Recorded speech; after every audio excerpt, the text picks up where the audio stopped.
வாழும் வரை நிழல் என உடன் நான் வருவேனே.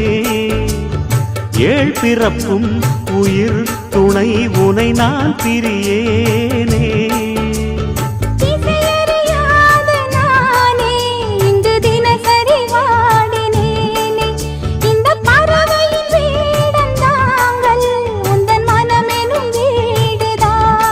நீண்ட காலம் நேர்ந்த சோகம் நீங்கி போக நானும் தீண்ட யோகம் விளங்கிட. பூமிக்கொரு வாரம் என்று எண்ணில் இருந்தேன், பூமுடிக்க யாரும் இன்றி கண்ணில் இருந்தேன். சொந்தமின்றி பந்தமின்றி நானும் இருந்தேன்.